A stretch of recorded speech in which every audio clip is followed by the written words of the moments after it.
Assalamualaikum warahmatullahi wabarakatuh. Perkenalkan, nama saya Muhammad Rizal Balevi dengan NIM 23401057, matkul Manajemen Strategi kelas C.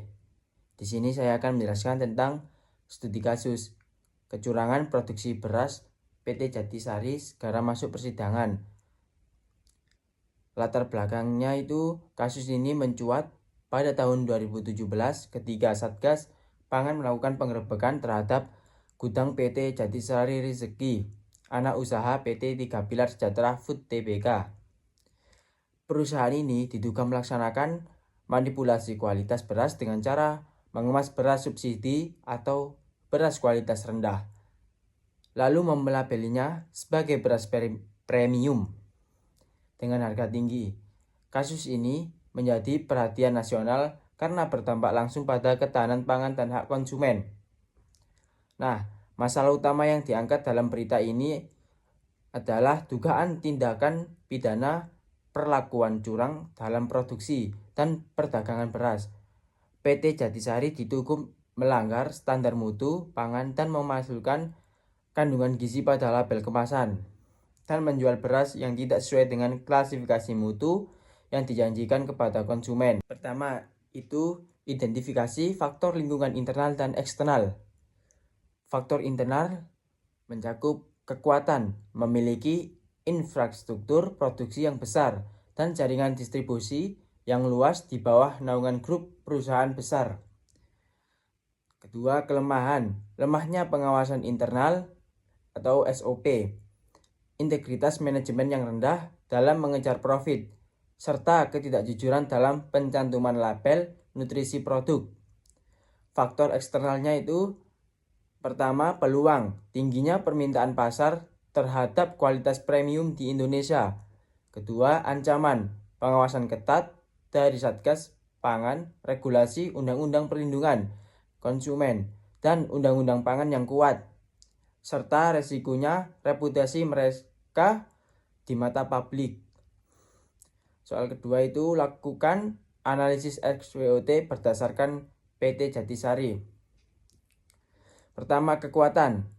PT Jatisari memiliki kekuatan utama pada kapasitas besar dan dukungan infrastruktur logistik yang mapan sebagai bagian dari grup perusahaan berskala nasional.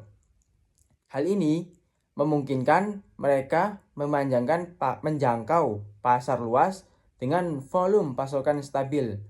Kedua, kelemahan, rendahnya integritas manajemen dan lemahnya pengawasan internal terhadap standar mutu. Perusahaan terbukti gagal menjalankan fungsi kontrol kualitas yang jujur, di mana terdapat ketidakkonsistenan antara data nutrisi di laboratorium dengan label yang dicantumkan pada kemasan. Nah, kelemahan inilah yang mencerminkan budaya organisasi yang lebih memprioritaskan margin keuntungan jangka pendek daripada kepatuhan etika bisnis dan hukum. Yang ketiga, peluang. Di perusahaan ini sebenarnya berada di tengah peluang yang pasar yang sangat pesat atau yang sangat menguntungkan. Mengingat meningkatnya kesadaran masyarakat kelas menengah terhadap konsumsi beras premium dan gaya hidup sehat.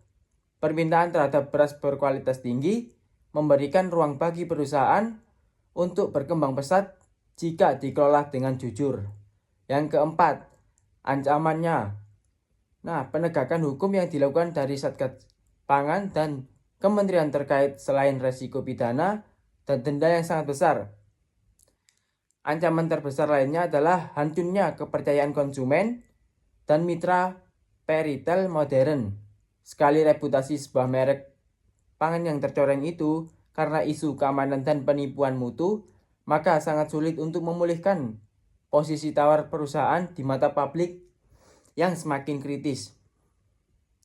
Nah, soal ketiga itu bagaimana strategi yang tepat yang dilakukan PT Jatisari menggunakan pendekatan strategi untuk bersaing. Mungkin strategi yang tepat digunakan adalah dengan integritas dan kualitas nyata perusahaan. Tidak boleh lagi bersaing hanya melalui kemasan yang menarik, melainkan harus menciptakan keunggulan kompetitif dengan menjamin bahwa setiap butir beras yang dijual memiliki standaritas yang jujur dan dapat dipertanggungjawabkan secara ilmiah, sehingga mampu mengembalikan posisi perusahaan di segmen pasar premium. Soal keempat itu, bagaimana langkah implementasi strategi dilakukannya?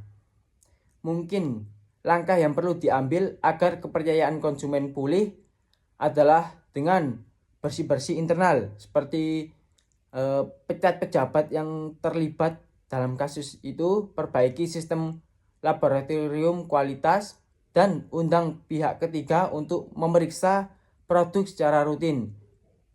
Selain itu, perusahaan harus jujur kepada publik mengenai kesalahan mereka dan membuktikannya dengan kemasan baru, mungkin dengan yang memiliki kode QR agar konsumen bisa mengecek sendiri asal-usulnya berasnya. Mungkin itu penjelasan dari saya tentang kasus kecurangan produksi beras PT Jatisari. Bila ada salah kata, mohon dimaafkan. Wassalamualaikum warahmatullahi wabarakatuh.